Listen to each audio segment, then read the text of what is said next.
Me acompaña el doctor José Chevasco, ustedes saben, ex oficial mayor del Congreso, constitucionalista, abogado, una persona conocedora por experiencia de estos menesteres en el Congreso de la República, elecciones, mesas directivas, cuoteos, negociaciones y con resultados a veces poco previsibles. ¿Cómo está, José? Un gusto, como siempre, tenerte con nosotros. Mario, buenas noches. Quiero hacerte comentario de algo que estábamos diciendo fuera de cámara. Yo, primera vez que veo una situación parecida, por ejemplo, en los últimos 15 o 20 años en el Congreso de la República, donde, digamos, una situación tan complicada al interior de una bancada en el oficialismo termina, digamos, de esta manera, porque hemos visto problemas en el oficialismo en anteriores gobiernos, pero eran siempre resueltas con una negociación interna, con sanciones, expulsiones, pero siempre con una salida al final concertada y cohesionada, pero nunca con un presidente de la República en ejercicio diciéndole tiene las puertas abiertas y aquí no hay ningún tipo de capricho. O sea, yo le decía en ese momento a los congresistas que veo mucha impericia. No sé cuál es tu opinión. Mi percepción es que efectivamente mi memoria no registra, de por lo menos hace 20 años, Sí. un tan mal manejo para poder elegir a un presidente de un Congreso y sobre todo tratándose de un partido de gobierno.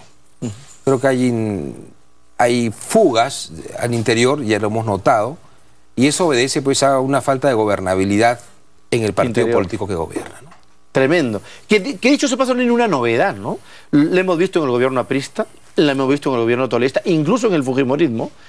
Claro, probablemente en el caso de Perú Posible y del APRA salían más a flote esas discrepancias, eran abiertas y públicas, pero en la actuación misma había la capacidad de concertar. ¿Qué habrá sucedido acá?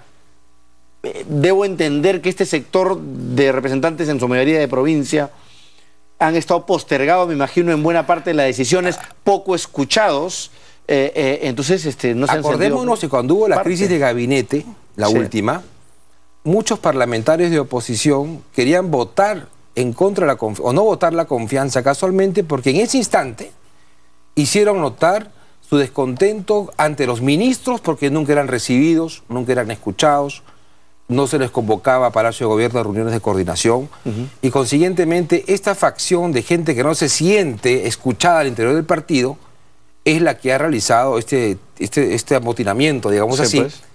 Y sobre todo ya se hablaba, no ahora, sino en los corrillos del Parlamento y en las esferas políticas se conversaba ya, se escuchaba ya, de que por lo menos hace unos 15 o 20 o más días ya circulaba una lista por la cual se estaba proponiendo a Marisol Espinosa como presidenta del Congreso. Sí, Omar Chejade me dijo que la firmó. Exactamente. O sea, es un tema que venía ya cocinándose y que al parecer, ante esta información, los que lideran la agrupación política fuera del Congreso no han tenido un manejo adecuado para evitar casi rompan filas, ¿no? O sea, el tema venía anunciado y se ha actuado tarde y mal. Y mal. Las dos cosas. Efectivamente. Ahora, ¿crees tú, ya haciendo un análisis más macro, que es conveniente que la oposición maneje el Congreso desde este momento? Yo no le tengo miedo a que una oposición preside el Parlamento. Ya sucedió con Antero Flores. Con Antero ha sucedido. En el gobierno bicameral también hemos tenido otros presidentes distintos al del Ejecutivo, pero la experiencia más reciente con Antero nos dio buenos resultados.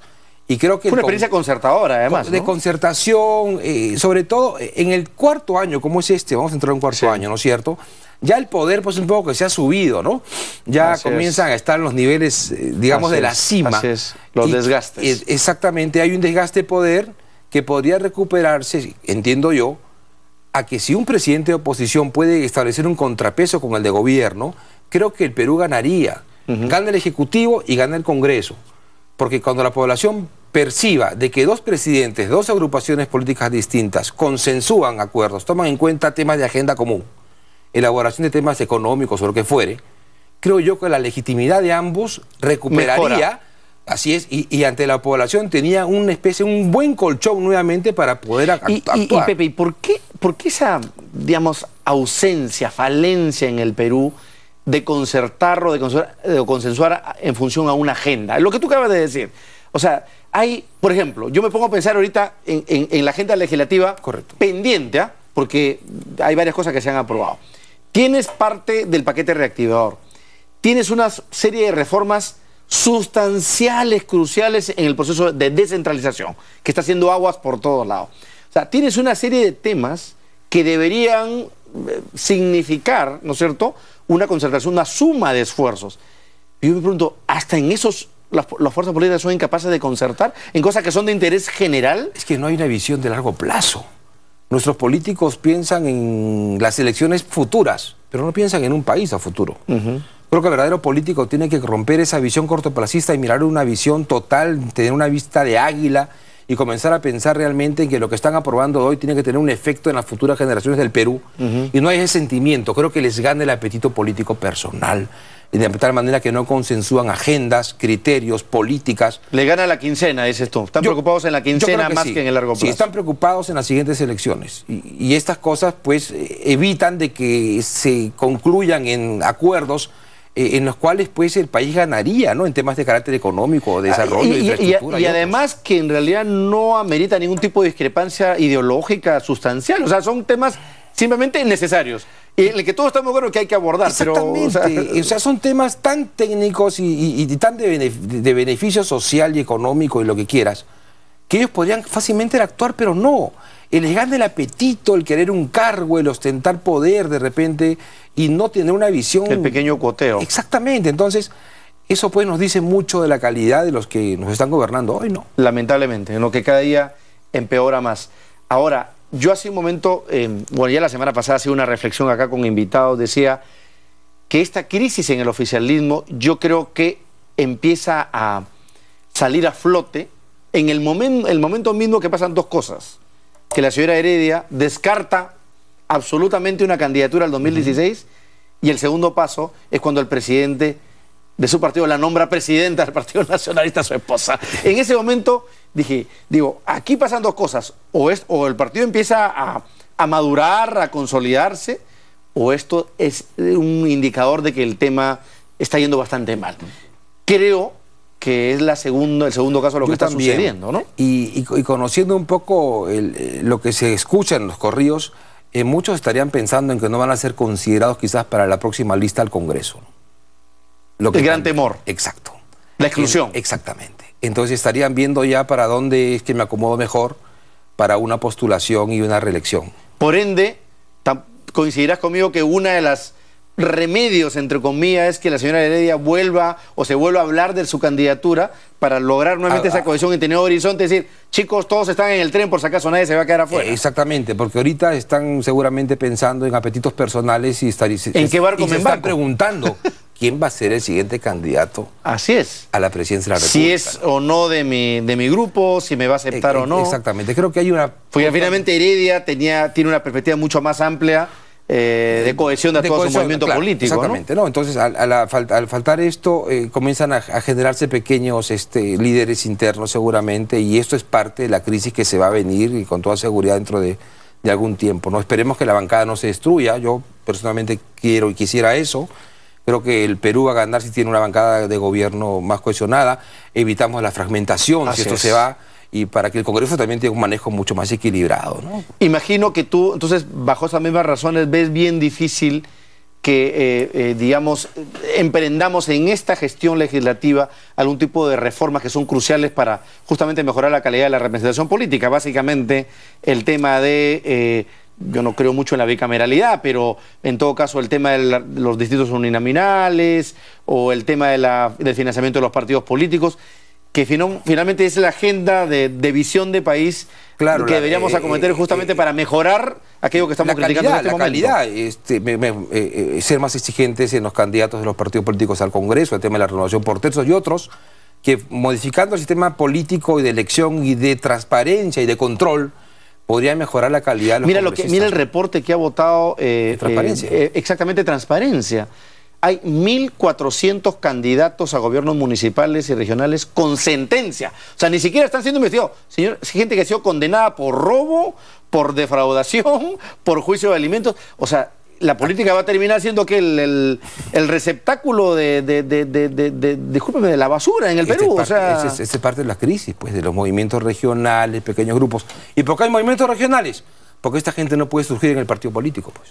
Porque en el partido político también se enquistan algunos líderes por años, tras año, y no les queda otro camino que formar sus movimientos afuera. Y cuando fueron los movimientos afuera, ahora simplemente con la vía de elecciones. Y cuando tú eres el líder de ese movimiento con plata en el bolsillo, pues puedes generarte candidato. Entonces, esto lo sufre quienes. Vamos a tener crisis de gobierno y de gobernantes durante mucho tiempo. Yo honestamente... no se actúa desde ahora. Obvio, yo por ejemplo prefiero 1000 veces que con mis impuestos se financie un partido político, pero la misma razón exigir cuentas y contabilidad y fiscalización, a no saber que un narco o un lavador de dinero esté financiando candidatos. Porque la ley es tan sencillo crear un movimiento regional o un partido de esos movimientos independientes regionales, que evita que los partidos, y también decir, señores partidos, también pues, ustedes ya llegaron a ser generales, busquen otro espacio y que vengan las otras generaciones y tengan la oportunidad, porque usted no le da la oportunidad en el partido, van a ir a la calle y forman su propio movimiento, y esto es lo que tenemos. ¿Qué opinas de esta investigación de la red Orellana, que justamente también tiene que ver con eso, ¿no? Atañe a no solamente Ministerio Público, Poder Judicial, sino también, lamentablemente, todo hace indicar al Congreso de la República, a instituciones como la SUNARP, como las notarías? Realmente grave, ¿no? Es un tema pues de falta de transparencia y de control, ¿no? Yo creo que acá hay que reflexionar mucho sobre estas cosas.